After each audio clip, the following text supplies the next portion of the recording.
Hello and welcome to Look North. Our top story tonight. The Yorkshire Hospice cutting services to hundreds of patients because of funding problems. Never ever thought in a million years that this would happen. It is and it's going to be a very difficult time. The government says it's pledged £100 million to improve facilities in hospices. Also tonight. After 7 weeks of recent road closures, the main route through Hebden Bridge is being shut again. Locals say it's bad for business. The challenge begins as the new season gets underway for Yorkshire's Super League clubs.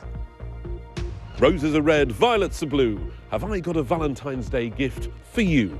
No, I haven't. But we are in Whitby to find out what the big hot love trends are at the florists.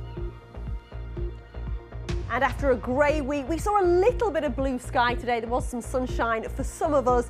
I'm afraid the cloud returns for the weekend, along with a little bit of sleet and snow in places. I'll be back with all the details at the end of the programme.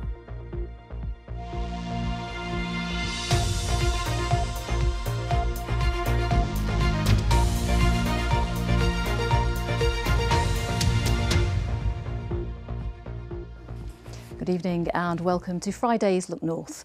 Hospices provide a vital service for thousands of people every year, but many of them are struggling financially. Hospice UK have warned that due to funding pressures, around 300 beds are currently not available to be used by patients in England's hospices. In Kirklees, the Kirkwood looks after 2,000 patients and their loved ones every year. But this will nearly halve because they need to save £1.7 million due to rises in energy and staffing costs. Only a quarter of the charity's funding comes from the government, the rest comes from fundraising. Mark Ansell has this report. David's wife, Tracy, is dying of cancer, aged just 44. David says that since she was diagnosed with sarcoma nearly 3 years ago, Tracy's been given by far the best care at the Kirkwood Hospice. The message I have for the staff is I'd just like to say thank you so much for caring. Thank you so much for caring for Tracy. Tracy is the love of my life, and I just want her to have the best care, and within this setting she absolutely does receive the best care, and I think every human being deserves that level of care towards the end of their life. The Kirkwood needs to save £1.7 million. More than 30 jobs are being cut, which means there'll be fewer nurses able to give palliative care in people's homes and a maximum bed capacity here at the hospice of 12 rather than 16. Anna has been working as a nurse here for nearly 2 decades. The best thing about this job is not only you're looking after the patient, which is what you would in a hospital, we get to take care of the family as well, which is fantastic. What's the reaction been of staff to the drastic cuts that are being made here? Heartbroken, to be honest, yeah. I never ever thought in a million years that this would happen. It is and it's going to be a very difficult time. Energy bills and staffing costs have gone up dramatically with the rise in the national living wage and the upcoming hike in national insurance. Only a quarter of their funding comes from government. The rest, £7 million a year, has to be fundraised. If you think about what we do, providing life-changing care to people who are affected by terminal illness, that shouldn't be left to chance. It shouldn't be left to people doing skydives or doing bake sales. It should, and the government do have a responsibility to make sure this care is available to people. We want, and we will campaign to make sure there's a better share of funding between the government and local communities.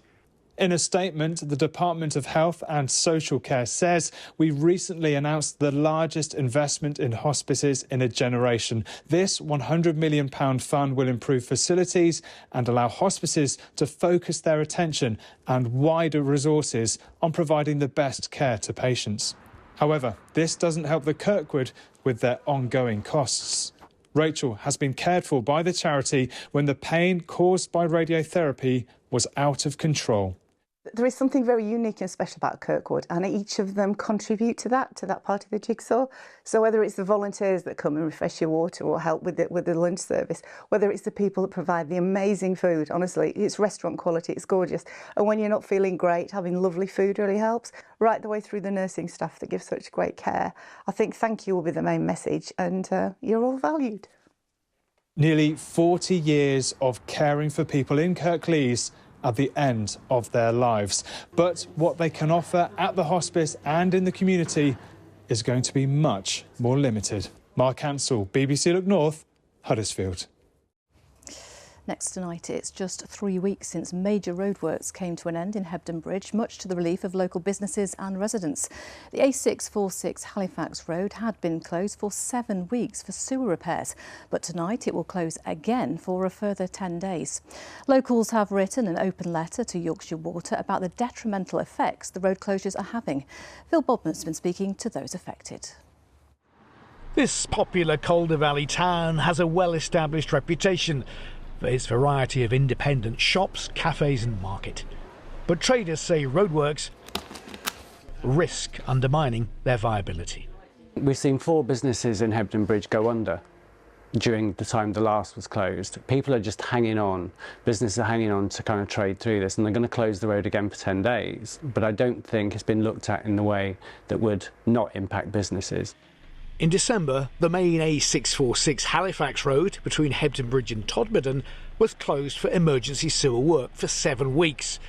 3 weeks after reopening, the same road is being shut again for more sewer repairs. The roadworks are taking place adjacent to the premises of a domestic fuel supply company. The owner says the last closure had a major impact on business, and he fears another drop-off in trade once the next closure comes into force. It's improved since they opened the road again, but it's still not where it should be. I'm being told by Yorkshire Water I've got full access. From the Todmorden end, it means almost doing a blind U-turn from the road. I can't get my full-size wagons in, so I'm having to pay more for all my fuel. So it's been affecting me since 13th of December. Yorkshire Water told us, we absolutely understand the impact this closure will have following the closure of the same road in recent months. But we want to make sure our sewer is as resilient as possible to reduce the likelihood of this happening again in future. We will be working hard throughout the work to support local residents and businesses, which includes arranging a shuttle bus for the duration of the work. Some traders have written an open letter to Yorkshire Water and the local authority, calling for reconsideration of a compensation scheme and better support for struggling businesses. Well, Calder Council says it understands the concerns among local people about what effects these additional roadworks will have. It says it's working with Yorkshire Water to make sure the road is open as soon as possible. For now, it seems businesses will have to grin and bear it in the hope once complete there's no further disruption in the pipeline. Phil Bodmer, BBC Look North, Hebden Bridge. Yes, let's hope so. Now, you're watching Friday's Look North, still to come on tonight's programme. We hear from the Batley bobsleyer preparing to compete in the World Cup ahead of an action-packed roundup of this weekend's sports.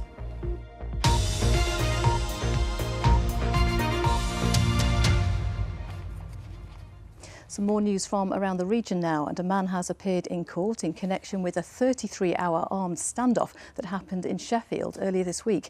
It started on Monday evening when police surrounded a flat on Broad Street where a man was thought to have weapons. Homes were evacuated and roads in the city centre were closed throughout Tuesday.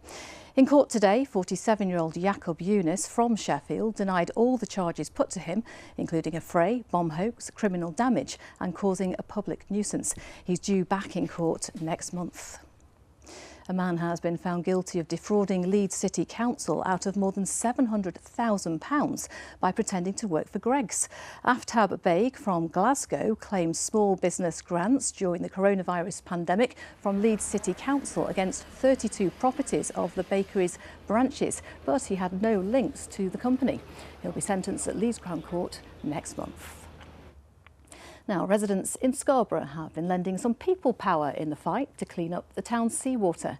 In a joint initiative with Imperial College London, members of the community were invited to bring their own water samples for testing in Barrowcliff.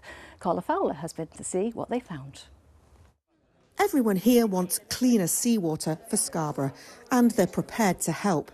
In a new initiative, scientists from Imperial College London have brought on-the-spot tests to Gallows Close Community Centre to use on samples the public have been collecting from across Scarborough's 2 bays. They know their communities and their areas best, so they come in with all that knowledge that we don't have. Come in and we train them in how to actually test a sample. Data from so many samples can help build a picture of what's in our bathing water.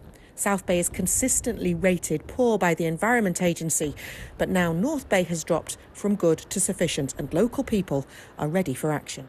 Imperial College have been so easy to work with, and as big local we wouldn't normally get this opportunity, but ACT, Amazing Communities Together, asked us that they wanted a seawater area to do this in, and because obviously Scarborough is seawater, we thought fantastic. Today's the first chance, I think, that a community group has had a chance to select, influence, if not monitor what's going on in future, and that is what I think is powerful.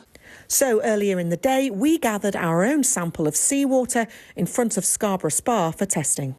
We're just comparing our test strip against this chart of acceptable parameters for results, and what we can see straight away is that there are some highish results here for nitrates and nitrites. Now those can be indicators for industrial waste and human waste, or both.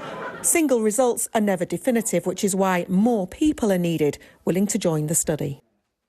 So it's quite interesting to see those results. To see that, you know, there are always additives into the seawater. Just having these people in the room together to create that sort of critical mass of people that are all passionate about it is, yeah, it's massive. It needs to be influencing the town council, really, doesn't it? Yes, not just local residents. Now armed with expert knowledge and skills, it's hoped these citizen scientists will expand the monitoring project into the future. Carla Fowler, BBC Look North, Scarborough. Yes, a nice bit of people power there. Now we're on to the sport. It's that time of the day. Sally is with us. Sally, what have you got? Oh, I've got lots today, Amanda. Wonderful. Yeah, let's start with Super League, because the wait is over for the new Super League season. Our region's first team onto the field is Castleford Tigers, who start tonight over at Hull KR. Now, strictly speaking, of course, it all got underway last night in Wigan. To say nothing of the challenge for the man trying to revive Castleford Tigers on the field, starting tonight away at Hull Kingston Rovers.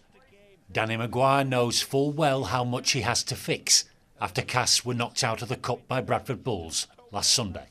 Classic Cass, and throwing the ball about will only get you so far, and probably didn't quite get it right last year. We did some good things with the ball, but we probably couldn't defend our line enough. So we need to be stronger in that area, and that's the challenge for us all, I suppose. Elsewhere across the opening weekend, Huddersfield start at home to Warrington on Sunday afternoon.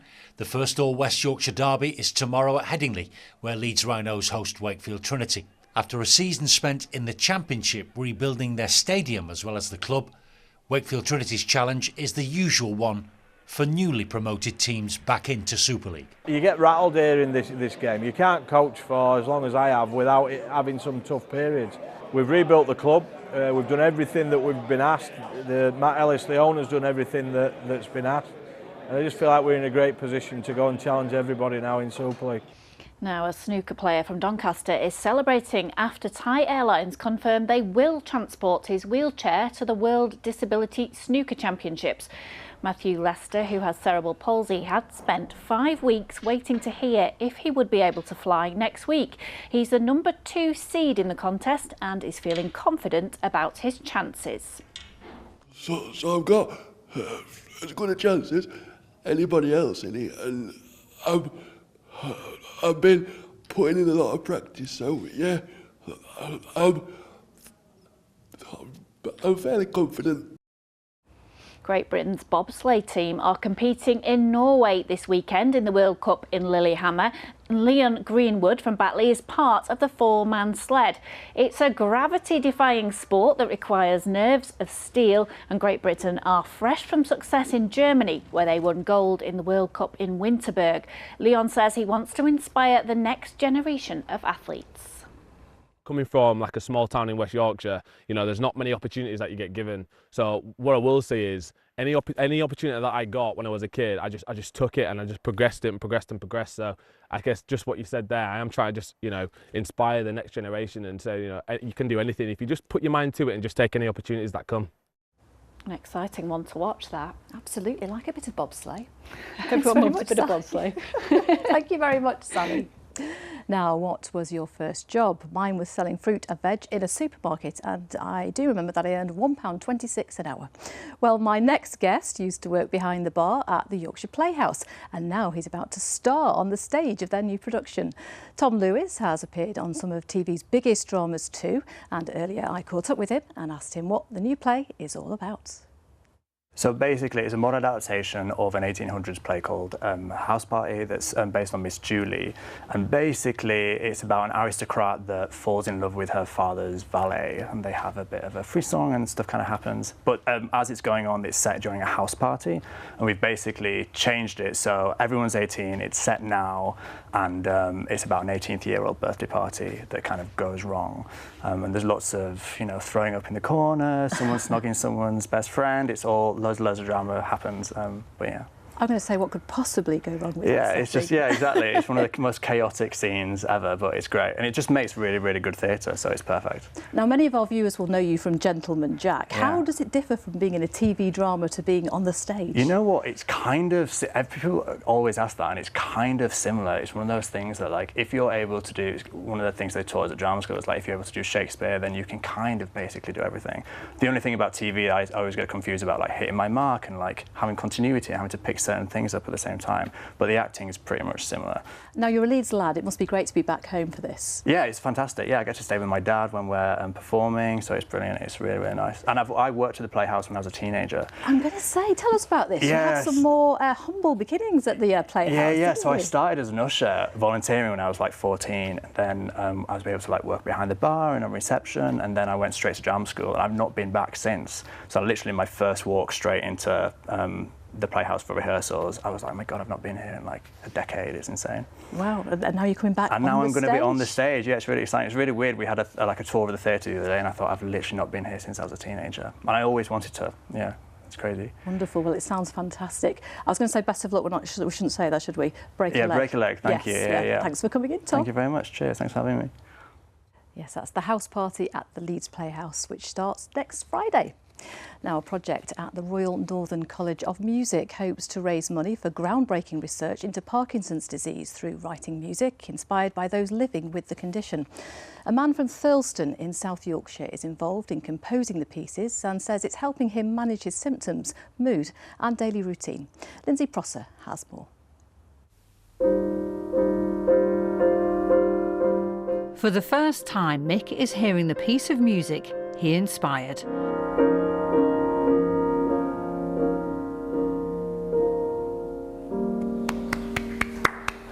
Absolutely excellent. So it's power and dynamics, really excellent. Spot on tone, really makes me feel sort of full. Mick is passionate about music. He lives with Parkinson's disease and has taken part in research into the way music can support people living with the condition. It can take me anywhere, to be honest with you, anywhere at all. I think people choose music, what mood they're in as well. So if I'm feeling a bit slow, I can put some music on and I get going on. I like rap music and sort of house music as well. Anything to get the bass, I like a big powerful bass. Mick teamed up with a composer who created a piece capturing his love of music as well as his energy and determination. He sent me by email afterwards about, I'd say, 200 examples of 90s rave songs, and I listened to them all. One day, I listened in a row to everything that he'd sent, and also 70s prog rock. Both of those things resonated with me, and also this idea that he kind of wanted something that was energetic and passionate and broke the mould slightly.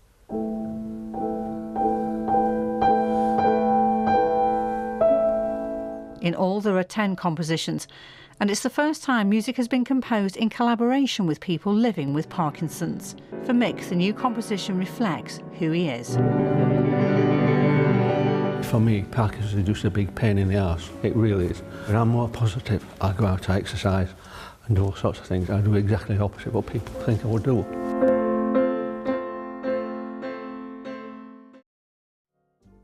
It's the day for wearing your heart on your sleeve or just hiding under the duvet and pretending it isn't happening. Valentine's Day brings out romantics and cynics in equal measure.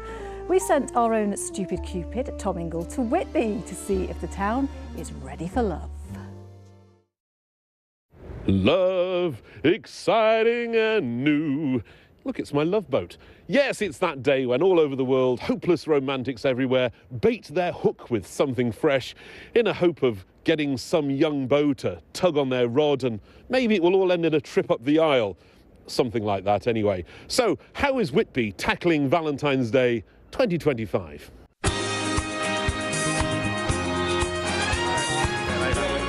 For you, when was the last time you stuck your hand in your pocket? Right, really, have we? We've got a joint bank account, so we tend to just buy when we want to. OK, so every day is a day of love, not just the Valentine's Day. That's it. Yeah. Am I being generous? Yes. Yeah. We're expecting you. Always be panickers. So those that they knew it was coming, but they haven't done anything. Put it off until they know that then all of a sudden that morning they've woken up and the other half's got them something. Mark's not a panicker. He's on it like an Easter bonnet, if Easter was on Valentine's Day. What's the budget? Can I ask you that? Your wife probably is going to see this.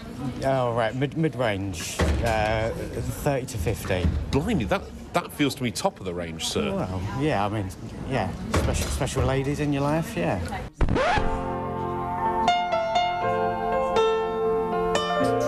But elsewhere in Whitby, they've also thought about what happens in the woods of Earth, Wind and Fire after the love has gone. Basically, people can donate £10 and we all name a feral cat after their ex. So we've raised over £800 so far, which is amazing. And then you'll give that feral cat the snip as well? Yes, they get neutered. So that's double punishment. Yes, so you can neuter your ex, basically.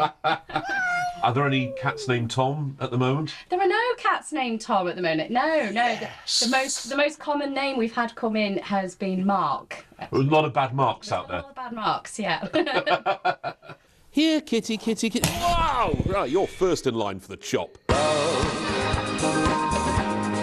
It's going to be the first Valentine for us, so... Right, so everything is riding on this selection of flowers? Yeah. I mean, no pressure flowers. Fish and chips on the prom, a bracing stroll. Yeah, and he just had a Cornish pasty, so, yeah. And that's our Valentine's Day. Nothing says Valentine's Day like a Cornish pasty.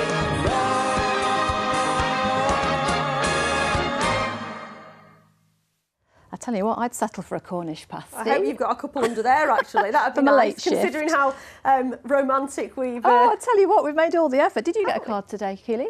From your husband? Do you know, I feel awful. I got a card and 4 presents. Oh! And I didn't get him anything. Don't tell him. I hope my husband's listening to this, because ours went along the lines of, we're not bothering with cards this year, are we? No, pass the salt.